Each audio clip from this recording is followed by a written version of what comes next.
Hey, how would you like to get the vocal chains that the producer and mixer of Adele, Dua Lipa, Taylor Swift, and many others on your vocals? Well, in this video, I'm going to show you how you can do that and get amazing pro-sounding vocals with just one plugin. Hey, I'm Reagan Ram with Orpheus Audio Academy, and here's a quick example of what I'm talking about. Everyone I know, everywhere I go, people need some reason to believe. I don't know about anyone but me. If it takes all night, that'll be alright. If I can get you to smile before I leave. Pretty awesome sounding.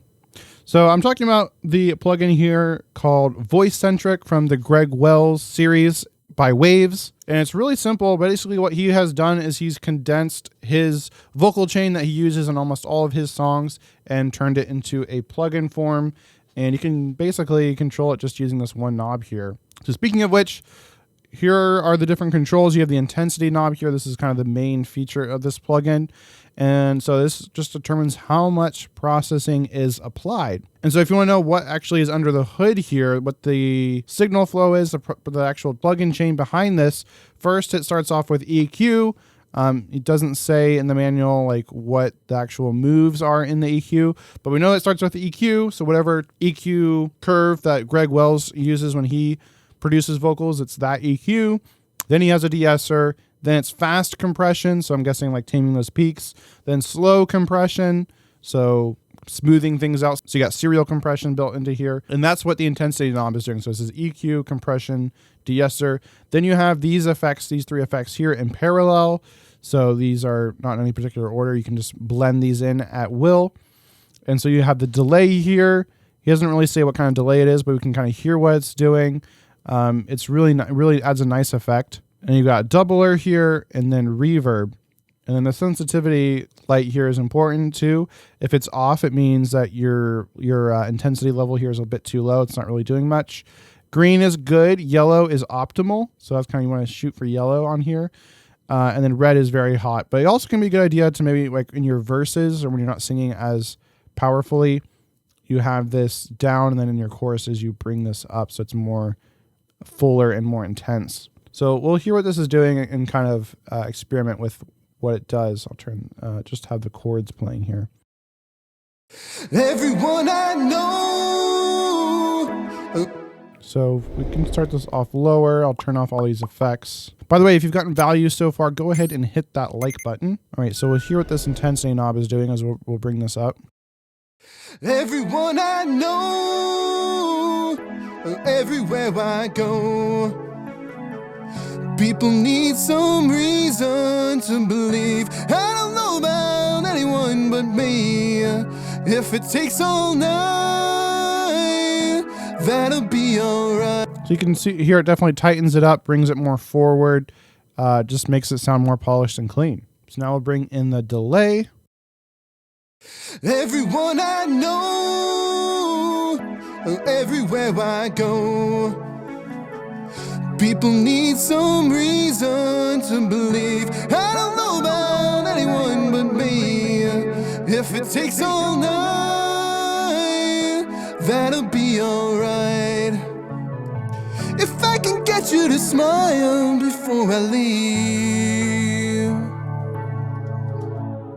Everyone I know, everywhere I go, people need some reason to believe. I don't know about anyone but me.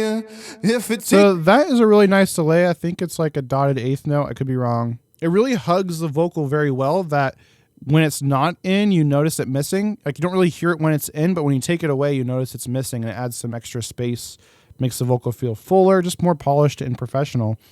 And again, it's just one knob, right? You just turn that up. You don't have to mess with delay times and pre-delay and all those different settings, which, you know, it's nice. It's nice if you can learn that because then you can get things more dialed in, more specific.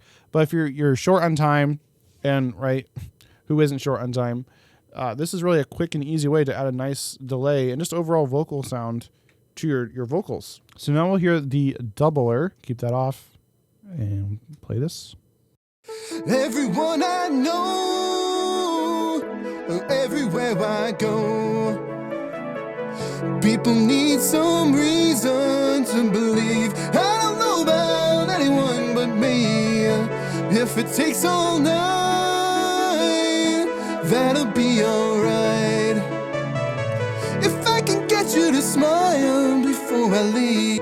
So it's almost like it's like well, it's what a doubler does, is it makes it sound like there's a double of it. It sounds like it's like double tracked a bit. And so it just makes it feel richer, feel wider and fuller. And again, right, you don't really want to hear what it's doing, right? If you turn it all the way up here, you get a doubled effect, right? So for all these, if you really want to hear the effect, like you're going for an effect, you can turn it all the way up. But generally, typically when you're going for more of a pop style, more modern, like professional type of sound, you don't really want to hear those going on. You just want to know that it sounds good. So I really like it between like 2 and 3 o'clock here. Sounds really nice and rich and wide. Then we have the reverb, same thing with this. We'll just kind of just dial it in until it sounds good.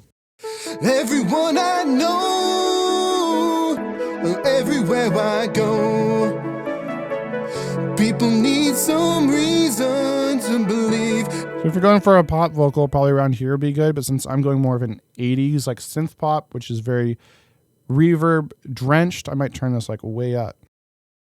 Everyone I know, everywhere I go. It's nice because it's got a fast like decay time, so the tail isn't like drifting on and muddying things up, but it still sounds very big and reverby when it's on the vocal. Everyone I know, everywhere I go. And both, I believe the reverb and the delay are nice and filtered, so it's cutting off the lows and the highs, so it's more focusing on those mids, so that keeps things from getting too cloudy or too muddy. So this is really an awesome plugin, and I use it almost all the time. Every time I record vocals, I'm putting this on my vocals just about every time because it's just that awesome. This also comes with some presets here, so you can choose what you want here. So if you want to go like a lead vocal sound here, you can kind of see what Greg Wells would use on his lead vocals. This is about where his settings are. If you want a more natural vocal mix, you have that. Backing vocals, pretty cool. And then I guess Mike Russell has some of his own. And by the way, every time I also use this plugin on all my videos. So all the audio you hear right now in every single video, I always put Greg Wells Voice Centric on my spoken word voice. I use Voice Podcast right here. So I'm adding some EQ and compression using this tool to all my vocals. Just boom, one preset. Sounds good. Absolutely love this plugin. It's amazing. If you want to try it out, go to orpheusaudioacademy.com/voice-centric. Also have a link to this in the description below. And even though this plugin is absolutely amazing, it by itself is not going to get you professional quality vocals. There's a lot more that goes into it, right from the recording of it to the editing. I wouldn't even talk about editing. And then of course the mixing, which is where this comes in. But all those 3 steps are very vital to getting professional quality vocals, which is why I put together my free vocal production cheat sheet. I'll have that linked in the description below, and this walks you through everything you need to know to create professional quality vocals from home.